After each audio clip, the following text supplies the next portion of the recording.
जय शनिदेव महाराज की। आज शनिवार का दिन है। हम सभी मिलकर सुनेंगे शनि व्रत कथा। एक बार सभी 9 ग्रहों के सूर्य, चंद्र, मंगल, बुध, बृहस्पति, शुक्र, शनि, राहु और केतु सभी में बहस हो गई कि सबसे बड़ा कौन है। आपस में लड़ने के बाद में सभी देवराज इंद्र के पास में पहुंचे और इंद्र असमंजस में स्थिति में निर्णय नहीं दे पाए, परंतु उन्होंने सभी ग्रहों को सुझाव दिया कि देखिए, पृथ्वी पर राजा विक्रम आदित्य ही इसका फैसला कर सकते हैं, क्योंकि वो बहुत ही न्यायप्रिय राजा हैं। सभी पृथ्वी पर राजा विक्रम आदित्य के पास में गए और अपने अपने कारण का बताया, तो राजा उनकी समस्या को सुनकर बहुत परेशान हो गए और उनका चिंतित होना लाजमी था, क्योंकि जिसको भी किसी से छोटा बताया तो वही गुस्सा कर जाएंगे। राजा के काफी सोच विचार के बाद में उन्हें एक उपाय सूझा। उन्होंने सुवर्ण रंजत, कांस्य, पीतल, सीसा, रंगा, जस्ता, भरमक और लोहा से 9 सिंहासन का निर्माण करवाया। उन्हें उपरोक्त क्रम में रखवा दिया। सबसे निवेदन किया कि देखिए कि कर्मानुसार सिंहासन पर आसन ग्रहण करें। शर्त रखा गया कि जो सबसे अंतिम में सिंहासन पर आसन ग्रहण करेगा वही सबसे छोटा माना जाएगा, जिसकी वजह से शनिदेव सबसे बाद में आसन प्राप्त कर सके और सबसे छोटे कहलाए। क्रोध के आवेश में आकर शनिदेव ने सोचा कि राजा ने ये सब जानबूझकर किया है। कुपित होकर राजा से कहा कि राजा, तुम मुझे नहीं जानता। सूर्य एक राशि में 1 महीना चंद्रमा, 2.25 महीने 2 दिन मंगल, 1.5 महीना बृहस्पति, 13 महीने बुध और शुक्र 1 महीने विचरण करते हैं। लेकिन मैं 2.5 से 7.5 साल तक का रहता हूँ और मैंने बड़े बड़े का विनाश किया है। श्री राम की 7.5 आने पर उन्हें जंगल जंगल भटकना पड़ा और रावण के आने पर लंका को बंदरों की सेना से परास्त होना पड़ा। क्रोधित शनिदेव ने राजा से कहा कि अब आपको सावधान रहने की जरूरत है। इतना कहकर शनिदेव कुपित अवस्था में वहां से चले गए। समय गुजरता गया और काल चक्र का पहिया घूमते हुए राजा की 7.5 आ गई। तब शनिदेव में घोड़ों को सौदागर बनाकर राजा के राज्य में गए। उनके साथ अच्छे नस्ल के बहुत सारे घोड़े थे। जब राजा को सौदागर के घोड़ों का पता चला तो यशपाल को अच्छे घोड़े खरीदने के लिए भेजा। यशपाल कई अच्छे घोड़े खरीदे। इसके अलावा सौदागर ने व्यापार स्वरूप एक सर्वोत्तम नस्ल के घोड़े को राजा की सवारी हेतु दिया। राजा विक्रमादित्य जैसे ही उस घोड़े पर बैठे, वह सरपट वन की ओर भागने लगा। जंगल के अंदर पहुंचकर वह गायब हो गया।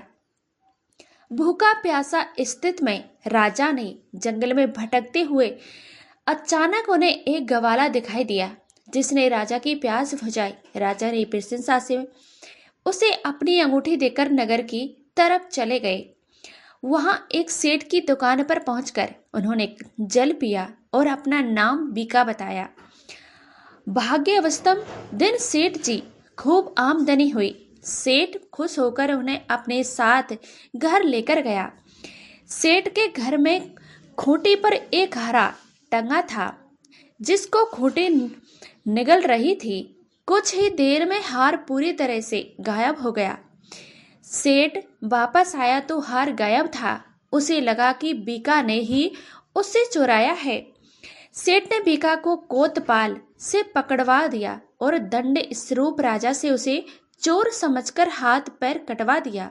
अपंग अवस्था में उसे नगर के बाहर फेंक दिया गया। तभी वहां से एक तेली निकला रहा था, जिसको बीका पर दया आ गई। उसने बीका को अपनी गाड़ी में बैठा लिया। बीका अपनी जीभ से बैलों को हाँकने लगा। कुछ समय पश्चात राजा की शनि दशा समाप्त हो गई। वर्षकाल आने पर बीक मल्हार गाने लगा। एक नगर राजकुमारी मनभावनी मल्हारा सुनकर मन ही मन प्रण कर लिया कि जो भी इस राग को गा रहा है वो उसी से ही विवाह करेगी। उन्होंने दासियों को खोजने के लिए भेजा, परंतु वापस आकर उन सभी ने बताया कि वो एक अपंग आदमी है। राजकुमारी ये जानकर भी नहीं मानी और अगले दिन वो अनशन बैठी। जब लाख समझाने पर राजकुमारी नहीं मानी, तब राजा ने उस तेली को बुलवाकर भेजा और बीका से विवाह की तैयारी करने के लिए कहा गया। बीका से राजकुमारी का विवाह हो गया। एक दिन बीका इस पर में शनि देव ने आकर कहा कि देखा राजन, तुमने मुझे छोटा बताकर कितना दुख झेला है। राजा ने क्षमा मांगते हुए हाथ जोड़कर कहा कि हे शनि देव, जैसा दुख मुझे दिया है किसी और को ऐसा दुख मत देना। शनिदेव इस विनती के मान गए और कहा कि मेरे व्रत और कथा से तुम्हारे सारे कष्ट दूर हो जाएंगे। जो वे नित्य ध्यान करेगा और चींटियों को आटा डालेगा, उसकी सारी मनोकामना पूर्ण हो जाएंगी। शनिदेव ने राजा को हाथ पैर की वापस दिए। दूसरे दिन सुबह राजकुमारी की आंखें खुली तो वो आश्चर्यचकित हो गई। बीका ने मन भावनी को बताया कि वे उज्जैन का राजा है, विक्रमादित्य। मन भावनी खुशी से फूले नहीं समा रही थी। राजा को नगरवासी सभी अत्यंत प्रसन्न हुए। सेठ ने जब ये सुना तो वह पैरों पर गिरकर क्षमा मांगने लगा। राजा ने कहा, सब शनि देव के कोप का प्रभाव था और इसमें किसी का कोई दोष नहीं है। सेठ जी से निवेदन करते हुए कहा कि मुझे शांति तभी मिलेगी जब आप मेरे घर चलेंगे, भोजन करेंगे। सेठ ने कई प्रकार के व्यंजनों से राजा का सत्कार किया। जब राजा भोजन कर रहे थे तभी खूंटी हार निगल गई थी, तो वही अब उसे उगल रही थी। सेठ ने अनेक मोहरे देकर राजा का धन्यवाद दिया और अपनी कन्या श्री कवरी से परिण ग्रहण निवेदन किया। राजा ने सहर्ष ईश्वर किया कि राजा अपनी दोनों रानियां मन भावनी और श्री कवरी लेकर उज्जैन नगरी लौट आए। सारे नगर में दीपमाला और खुशी मनाई। राजा ने घोषणा करते हुए कहा कि मैंने शनि देव को सबसे छोटा बताया था, लेकिन असल में वही सर्वोपरि है। तब से सारे राज्य में शनि देव की पूजा कथा नियमित होने लगी। सारी प्रजा के बीच खुशी आनंद का वातावरण बन गया। शनि देव के व्रत की कथा को जो भी सुनता या पढ़ता है या उसके सारे दुख दूर हो जाते हैं, या दूसरों को सुनाता है उनके सभी दुख दूर हो जाते हैं। प्रिय भक्तगणों, ये थी शनिवार की व्रत कथा। अगर आपको अच्छी लगी हो तो वीडियो को लाइक करके चैनल को सब्सक्राइब जरूर कीजिएगा। अगर आपको ऐसी ही वीडियो पसंद है तो हमारे चैनल को सब्सक्राइब करना बिल्कुल मत भूलिएगा। मिलते हैं अगली वीडियो में, तब तक के लिए जय शनिदेव महाराज की।